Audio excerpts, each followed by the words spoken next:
In a future far from now, humanity was no longer free. A race of aliens called the Valith had taken control of Earth and all its colonies. These beings were tall, with glowing eyes that seemed to pierce through anyone they looked at. The Valith ruled with an iron grip, taking everything valuable from humans: food, water, minerals, and even hope. They treated people like tools, forcing them to work in factories, mines, and on spaceships without rest or kindness. On a cold orbital station circling a dying star, there lived a young man named Gene. He was not extraordinary in any way. His hands were rough from years of fixing broken machines, his face lined with exhaustion from long hours of labor. Yet, Gene had something rare among humans these days: intelligence. He could look at a machine and understand how it worked, often finding ways to repair things faster than anyone else. This skill kept him alive, but it also made him angry. Every time he fixed a Valith ship, he felt like he was helping them stay in power. But what choice did he have? If he refused, they would hurt him, or worse. Jin's younger sister, Hyen, worked nearby as a translator. Her job was to listen to orders given by the Valith commanders and translate them into words that human workers could understand. It was a miserable task because she had to stand close to the aliens every day. Their voices were sharp and commanding, and their presence alone filled her with dread. Still, she endured it because she knew her brother needed her help. Together, they shared a tiny room on the station, dreaming of a life where they didn't have to bow their heads to anyone. One evening, after another grueling shift, Gene returned to their quarters. He collapsed onto the hard bunk bed, staring up at the ceiling. Hyen sat across from him, her legs crossed, holding a small piece of paper. She looked worried. "What's wrong?" Gene asked, noticing the tension in her expression. Hyen hesitated before speaking. "I overheard something today," she said softly. Two Valith officers were talking about something called Project Eclipse. I don't know exactly what it is, but it sounded bad, really bad. Gene sat up immediately. "What do you mean?" "They mentioned numbers," Hyen continued. "Billions of humans. They're planning something big, Gene. Something terrible." Gene clenched his fists. Over the years, he had learned to suppress his anger. Anger only led to trouble, and trouble meant punishment. But this was different. This wasn't just about him or his sister anymore. This was about everyone. Billions of lives were at stake. "We can't just sit here and do nothing," he said firmly. "But what can we do?" Hyen asked, her voice trembling.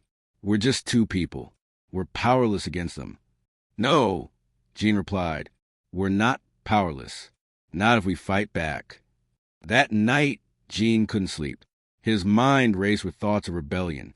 He knew it wouldn't be easy. The Valith were powerful, with advanced technology and weapons far beyond anything humans possessed. But maybe, just maybe, they could find a way to resist. Maybe they could inspire others to rise up alongside them. The next morning, Gene went to work as usual. As he repaired a damaged engine on one of the Valith ships, he noticed something interesting. The ship's communication system was malfunctioning slightly, causing static to interrupt some of the messages being sent out. Normally, he would fix the problem right away. But this time, he decided to leave it alone for now. When his shift ended, Gene met Hyen in their quarters again. "I've been thinking," he said. "If we want to spread the word about Project Eclipse, we need to use the tools we already have. The Valith rely on us to keep their systems running smoothly. What if we start sending messages hidden inside those systems?" Hyen frowned. "You mean like secret codes?" "Exactly." Gene nodded. "We can embed warnings in routine maintenance reports. Things like check subsystems urgently or critical repairs needed. To the Valith, it'll look like normal technical jargon. But to us, it'll mean something else." Hyen's eyes widened. "That could work," she whispered. "But who will listen? Most people are too scared to even think about fighting back." "We'll make them listen," Gene said fiercely. "We'll remind them of who they are. Humans aren't meant to live like this. We're stronger than they think." Over the next few weeks, Gene and Hyen began their plan. They carefully inserted coded messages into every report they filed. At first, nothing happened. Days turned into weeks, and weeks into months. Gene started to wonder if anyone had noticed. Then one day, something changed. A group of workers approached Gene during his lunch break. They were nervous, glancing around to make sure no one was watching. "Is it true?" one of them asked. "Are they really planning to kill billions of us?" Gene froze. How had they figured it out? Had someone intercepted their messages? Slowly, he nodded. "Yes," he admitted. "It's true." The workers exchanged glances. One of them, an older man named Dong Min, stepped forward. "We've heard rumors for a while now," he said, "but your messages confirmed it.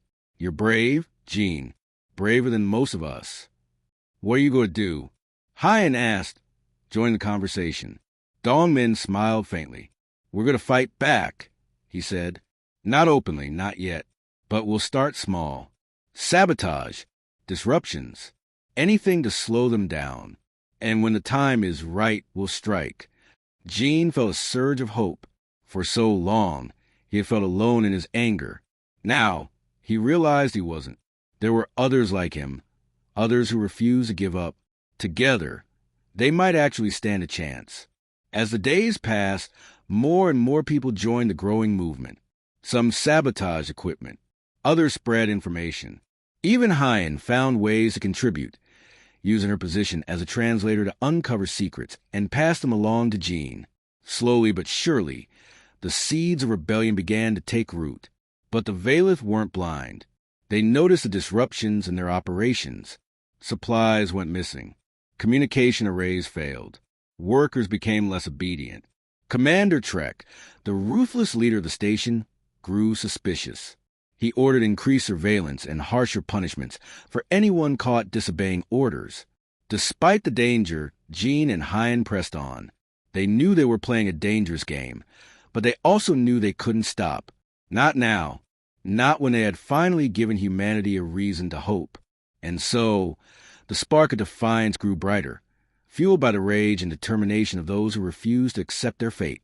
Little did they know this was only the beginning. Word of Gene and Hyan's coded messages spread faster than they could have imagined. Hidden in plain sight, their warnings reached human ears across the galaxy, on distant colonies, aboard cargo ships smuggling contraband, and even within the cold walls of Valith-controlled space stations. People began to hear whispers of rebellion. The simple phrase, "We are not cattle, we are not slaves, we are human," ignited a fire that had long been smoldering in the hearts of the oppressed. Among those inspired was Sung-Ah, a former soldier turned scavenger pilot. She lived on the fringes of society, flying a patched-up freighter named the Wren. Sung-Ah spent her days collecting scrap metal and broken parts from abandoned wrecks floating in the void. But beneath her tough exterior lay a burning desire for justice. When she intercepted one of Jin's messages while repairing an old Valith communication console, something inside her shifted. For years, she had fought alone, surviving day by day without hope. Now, for the first time, she felt like there was a purpose worth fighting for. Sung-Ah decided to act. Using her ship's limited range, she traveled to a nearby rebel outpost hidden deep within an asteroid field. There, she met Dong Min, the man who had spoken to Gene weeks earlier. Dong Min was a natural leader, calm under pressure and fiercely determined. He welcomed Sung-Ah into the growing resistance movement, recognizing her skills as a pilot would be invaluable. Together, they began planning their next move. Meanwhile, tensions rose as the Valith grew increasingly frustrated with the disruptions plaguing their operations. Commander Trek, the station's overseer, was known for his cruelty. His glowing eyes burned with fury as he reviewed reports of sabotage and disobedience. "Find the source," he snarled at his subordinates. "Crush it before it spreads." Trek's orders led to stricter surveillance and harsher punishments. Human workers were subjected to longer hours, reduced rations, and brutal interrogations. Yet, instead of quelling the unrest, these actions only fueled the flames of rebellion. People whispered about Gene and Hyan, calling them heroes. Some even dared to speak openly about resistance, knowing full well the risks involved. Back on the orbital station, Gene and Hyan worked tirelessly to keep the momentum going. They continued embedding messages into routine reports, but now they included specific instructions: disable equipment, slow production, sabotage supply lines. Their words became a rallying cry for humanity, urging others to take action however they could. One evening, after another exhausting shift, Jean received unexpected news. A group of rebels had managed to intercept a shipment of advanced weapons headed for a Veilith garrison. Among the spoils was intel detailing Project Eclipse, a horrifying plan to exterminate billions of humans deemed expendable. The rebels wanted Jean to examine the data and help them devise a strategy to stop it. Jean agreed immediately. He spent hours poring over the stolen files, his heart sinking as he uncovered the truth. Project Eclipse wasn't just a vague threat. It was a detailed blueprint for genocide. Entire planets were marked for destruction, their population scheduled to be wiped out within months. The scale of the horror left Jean shaken, but also hardened his resolve. He knew they couldn't let this happen. Hyan joined him late at night, bringing cups of weak tea to keep them awake. "What did you find?" she asked quietly, sitting beside him. "It's worse than we thought," Jean replied, his voice heavy with emotion. "They're planning to kill everyone. Not just here, but everywhere. Colonies, cities, it's everything." Hyan stared at the floor, her hands trembling. "Then we have to stop them," she said finally, "no matter what it takes." Jean nodded. "I think I know how we can strike back. There's a prototype warship docked at the station. It's equipped with experimental weapons technology. If we can get our hands on it, we might stand a chance." Hyan's eyes widened. "That's insane. Do you know how dangerous that is?" "I know," Jean admitted, "but it's our best shot. Without it, we're just delaying the inevitable." The siblings shared a long silence, both knowing the risks they were about to take. Finally, Hyan spoke again. "If you're going to do this, I'm coming with you." "No," Jean said firmly. "You've done enough already. Let me handle this." Hyan shook her head. "We started this together, Jean, and we'll finish it together." With no time to waste, Jean and Hyan reached out to Dongmin and Sung-Ah. Together, they devised a daring plan to hijack the prototype warship. It wouldn't be easy. The ship was heavily guarded, and any attempt aboard would draw immediate attention. But if they succeeded, it could turn the tide of the rebellion. Sung-Ah volunteered to lead the assault. Her experience as a pilot made her the perfect candidate to navigate the chaos of battle. "Leave the flying to me," she said confidently. "Just tell me where to go." Dongmin coordinated the operation from behind the scenes, gathering volunteers and preparing backup plans. Meanwhile, Jean focused on disabling the ship's security systems. Using his knowledge of Veilith technology, he created a virus capable of overriding the warship's controls. All they needed was a distraction to buy enough time to upload it. On the chosen night, the rebels put their plan into motion. Sun-Ah piloted the Ren toward the docking bay, where the prototype warship was stationed. As she approached, Dongmin's team launched a series of diversionary attacks elsewhere on the station, drawing the attention of Veilith patrols. Chaos erupted as alarms blared and lights flashed red throughout the facility. Jean and Hyan raced through the corridors, dodging patrols and avoiding cameras. Their hearts pounded as they reached the control room overlooking the warship. With shaking hands, Jean inserted a small device into the terminal and initiated the virus. The screen flickered as the program began its work, slowly bypassing the ship's defenses. Suddenly, the door burst open, and a squad of Veilith soldiers stormed in. Jean grabbed Hyan's arm and pulled her behind a console, narrowly avoiding a hail of laser fire. "Keep working," Hyan shouted, pulling a makeshift weapon from her belt. She fired blindly at the soldiers, buying Jean precious seconds to complete the upload. Finally, the screen displayed a confirmation message. "System override complete." Jean let out a breath he didn't realize he'd been holding. "It's done," he yelled. "Let's go." The siblings sprinted toward the exit, pursued by angry shouts and bursts of energy. Just as they reached the airlock leading to the warship, Sun-Ah's voice crackled over their comms. "Get ready to jump. I'm coming in hot." Moments later, the Ren roared past the bay, firing at the remaining Veilith guards. Jean and Hyan leaped aboard the prototype warship, sealing the hatch behind them. Inside, the cockpit hummed with power as Jean activated the engines. Outside, the viewport showed flashes of light as Sun-Ah covered their escape. With a deafening roar, the warship launched from the station, leaving the stunned Veilith forces behind. As they soared into the vastness of space, Hyan looked at Jean, tears streaming down her face. "We did it," she whispered. "We really did it." Jean nodded, gripping the controls tightly. "This is just the beginning," he said. "Now we show the universe what happens when you push humanity too far." News of the stolen warship spread quickly among the rebels. It became a symbol of hope, a proof that the Veilith could be defeated. Inspired by Jean and Hyan's bravery, more humans joined the fight, swelling the ranks of the resistance. Though the road ahead would be fraught with danger, the spark of defiance had grown into an inferno, and nothing, not even the mighty Veilith Dominion, could extinguish it. The stolen warship, now named the Phoenix, became a beacon of hope for humanity.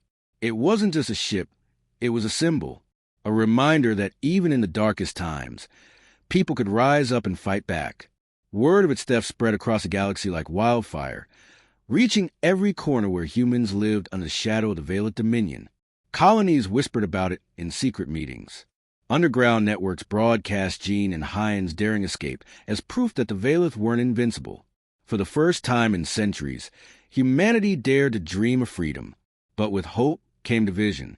Not everyone agreed on how to move forward. Some believed the rebellion should strike immediately, launching attacks against the Veilith before they recovered from the loss of the prototype warship. Others argued for caution, insisting that humanity needed time to gather resources and build alliances. Arguments erupted in hidden bunkers and rebel outposts, threatening to tear the fragile coalition apart. Dong Min, the leader of the resistance, struggled to keep everyone united. He knew that infighting would only weaken them. "We're stronger together," he told the rebels during one heated meeting. "If we turn on each other, the Veilith win. Is that what you want?" No one answered, but the tension lingered. Dong Min understood their frustration. The weight of oppression had crushed so many spirits, leaving anger and fear in its wake. Yet, he also saw determination in her eyes, a flicker of something brighter than despair. He vowed to channel that energy into action, no matter the cost. Meanwhile, aboard the Phoenix, Jean and Hyan worked tirelessly alongside Sun-Ah to prepare for the battles ahead. The ship was powerful, equipped with advanced weapons and experimental technology far beyond anything humanity currently possessed. But it was also complex, requiring constant maintenance and upgrades. Jean spent hours in the engine room, tinkering with systems and learning everything he could about the ship's capabilities. Hyan assisted him, her quick mind helping solve problems that would have stumped even the most experienced engineers. Sun-Ah took charge of flight operations, training new recruits on how to pilot smaller ships that would accompany the Phoenix into battle. She pushed them hard, knowing that mistakes in combat could mean death. "You think this is tough?" She snapped at a group of nervous pilots after a failed simulation. "Try flying with Veilith lasers burning your hull. Now focus." Despite her tough exterior, Sun-Ah cared deeply about her team. She understood the burden they carried, the fear of failure, the weight of responsibility, and she did her best to support them. Her leadership inspired loyalty, earning her the respect of everyone aboard. While the rebels prepared for war, the Veilith responded with brutal force. Commander Trek, furious over the loss of the prototype warship, launched a series of devastating counterattacks. Entire colonies were targeted, their populations slaughtered or enslaved. One such assault struck a mining settlement where a young engineer named Yuna lived. Yuna had always been different from the others, quiet and introspective. She preferred working alone, designing machines that made life easier for her community. When the Veilith attacked, she tried to defend her home, rigging explosives to destroy key access points and slow the invaders. But it wasn't enough. The settlement fell, and Yuna watched helplessly as her family and friends were taken away, or worse. The final battle loomed on the horizon, a storm of fire and fury that would decide the fate of humanity. The rebels gathered their forces near the edge of the galaxy, where the stars grew sparse and the void stretched endlessly. Their fleet was small compared to the massive armada of the Veilith, but it burned with determination. At its heart was the Phoenix, the stolen warship that had become a symbol of hope for all who dared to resist. Commander Trek led the Veilith forces, his glowing eyes narrowed with hatred as he surveyed the rebel fleet through the viewport of his flagship. He despised these humans. These creatures he saw as nothing more than tools. How dare they defy him? How dare they think they could stand against the might of the Dominion? He vowed to crush them completely, to erase every trace of rebellion from existence. As the two fleets approached each other, tension crackled in the air like static electricity. On board the Phoenix, Gene stood at the helm, gripping the controls tightly. His knuckles were white, but his resolve was unshakable. Beside him, Hyan monitored communications, relaying updates from the rest of the fleet. Sung-Ah sat in the co-pilot's seat, her hands hovering over the weapon's console, ready to unleash hell at a moment's notice. "This is it," Sung-Ah said quietly, breaking the silence. "No turning back now." Gene nodded. "We've come too far to give up." The first shots rang out across the void, lighting up the darkness with bursts of energy. The Veilith ships moved with precision, their formations tight and disciplined. They unleashed wave after wave of laser fire, targeting the smaller rebel vessels. Explosions erupted in space, debris scattering like confetti as ships were torn apart. But the rebels fought back fiercely. Pilots darted through the chaos, weaving between enemy fire with reckless abandon. Yuna's innovations proved invaluable. EMP grenades disabled entire squadrons of Veilith fighters, while modified plasma rifles punched through shields that once seemed impenetrable. Even the outdated ships of the rebel fleet held their own, thanks to Yuna's upgrades and the sheer determination of their crews. At the center of the battle, the Phoenix shone like a beacon. Its experimental weapons tore through the Veilith lines, carving paths of destruction wherever it went. Gene pushed the ship to its limits, maneuvering with skill that surprised even himself. He had never flown anything like this before, but desperation sharpened his instincts, making him a force to be reckoned with. Hyan worked tirelessly to coordinate the rebel forces, her voice steady despite the chaos around her. "Squadron 3, fall back. Reinforcements are coming," she called into the comms. "Sung-Ah, target their left flank. They're weak there." Sung-Ah grinned, her fingers dancing over controls. "Got it." She unleashed a barrage of missiles, obliterating several Veilith ships in one devastating strike. For a while, it seemed like the rebels might actually win. But then Commander Trek launched his counterattack.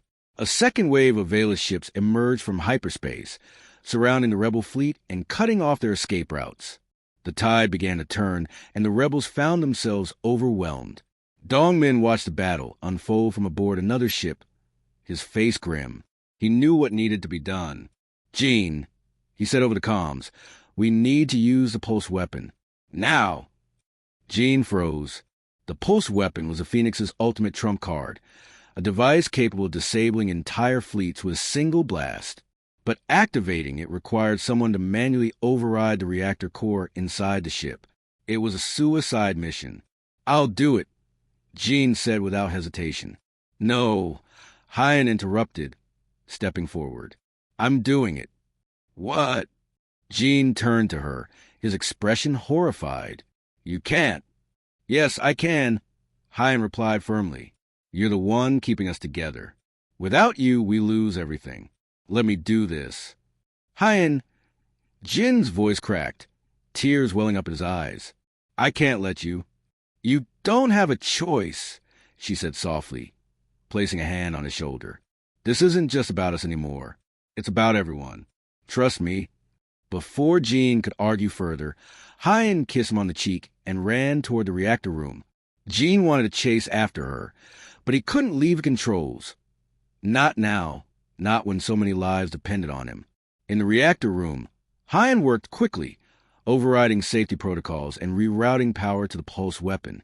Alarms blared around her, warning of imminent overload.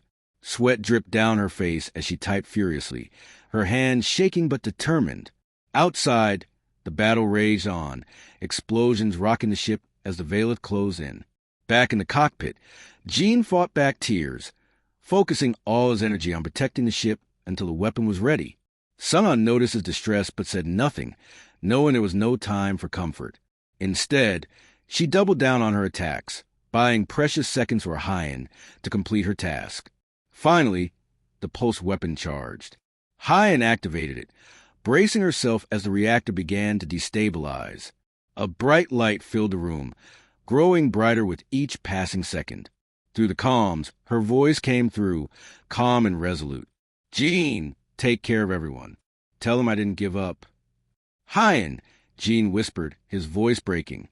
But before he could say more, the reactor exploded, unleashing a pulse of energy that rippled outward, engulfing the Valith fleet.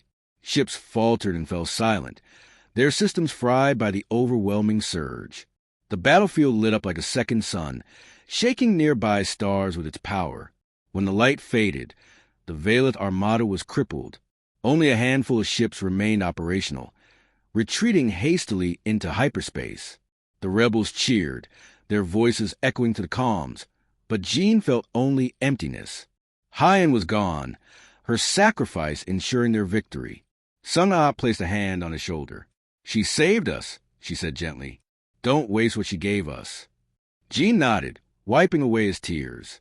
He knew Hyan wouldn't want him to grieve. Not now, not when there was still work to be done.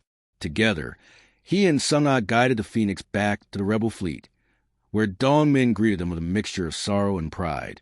"We won," Dongmin said, his voice heavy with emotion, "but at a great cost." The rebels mourned their losses, honoring those who had given everything for the cause. Yet, amidst the grief, there was also hope. For the first time in centuries, humanity stood tall, free from the chains of oppression. The Valith had been beaten back, and though they would surely return, the rebels knew they had proven something important. Humanity could fight, and humanity could win. As the survivors regrouped, Jean looked out at the stars, remembering Hyan's words. "We're not cattle. We're not slaves. We are human." And for the first time in a long time, he believed it. The battle was over, but the scars of war lingered. The rebels had won, but victory came at a heavy price. Ships lay in ruins across the void, their wreckage a silent testament to the cost of freedom. Bodies floated lifelessly in space, and the cries of the wounded echoed through the comms. Among the living, there was relief, but also grief. Hyan's sacrifice weighed heavily on everyone, especially Jean. Her absence left a void that no words could fill. In the days that followed, the survivors gathered on a remote moon to regroup and rebuild. It was a desolate place, its surface covered in gray dust and jagged rocks. Yet it offered safety, a temporary refuge where humanity could begin healing. Jean spent most of his time alone, staring out at the stars from the cockpit of the Phoenix. He felt numb, hollowed out by loss. Every time he closed his eyes, he saw Hyan's face, heard her voice telling him to keep going. But moving forward felt impossible without her. Sun-Ah noticed Jin's pain and tried to help. She brought him meals, forced him to rest, and reminded him that Hyan wouldn't want him to give up. "She did what she did so we could live," Sun-Ah said one evening as they sat together in silence. "Don't let her die for nothing." Jean nodded, though the weight of her words didn't fully sink in. He wanted to believe her, but the guilt of surviving while others perished gnawed at him. Still, he knew she was right. Hyan had given everything for this moment, for humanity, and he owed it to her to honor her memory. Dongmin worked tirelessly to unite the scattered remnants of humanity under a single banner. With the Valith temporarily defeated, the rebels seized the opportunity to form a new government, the United Human Federation. Its purpose was clear: to protect humanity's freedom and ensure such oppression would never happen again.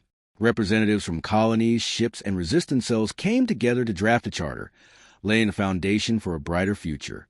Una played a key role in this effort. Her engineering skills transformed the makeshift base into a functioning hub of activity. She designed shelters, repaired damaged ships, and even created tools to mine resources from the moon's barren surface.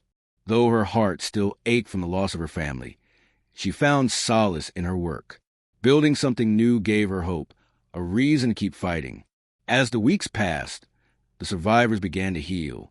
Stories of bravery spread among them, inspiring courage and unity.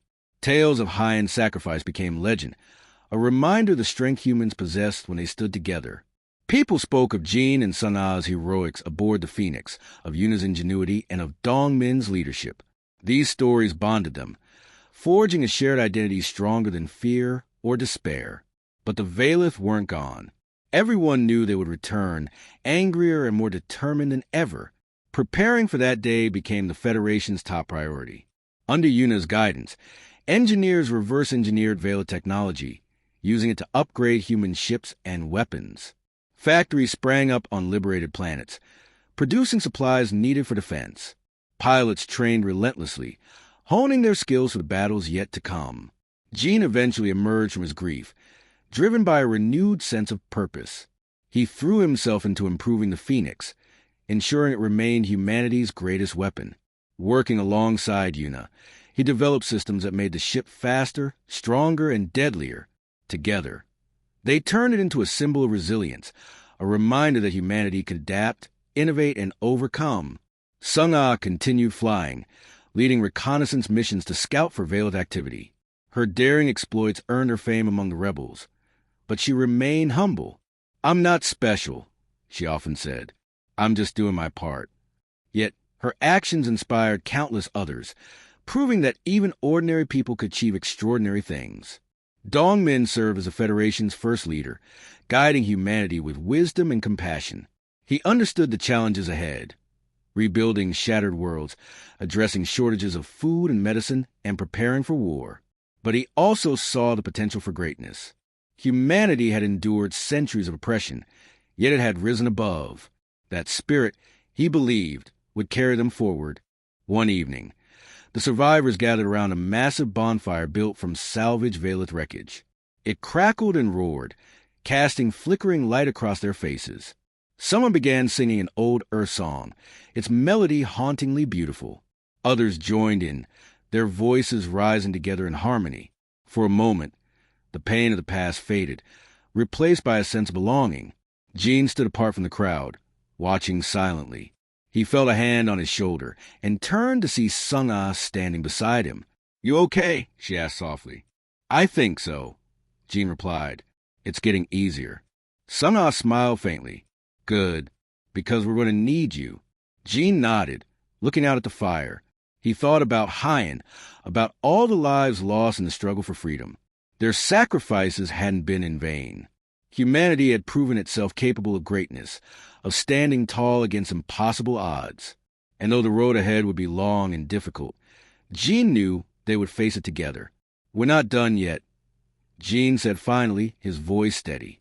"The Valith will come back. When they do, we'll be ready." Sun A squeezed his shoulder.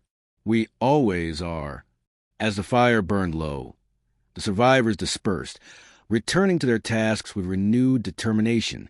The galaxy stretched endlessly before them, vast and full of possibilities. Humanity had taken its first steps toward freedom, shaking off the chains of oppression. They were battered, scarred, and weary, but they were alive, and they were free. Somewhere, amidst the infinite expanse, the echoes of the defiance still resonated, a reminder to any who dared challenge them. Humanity would never bow again.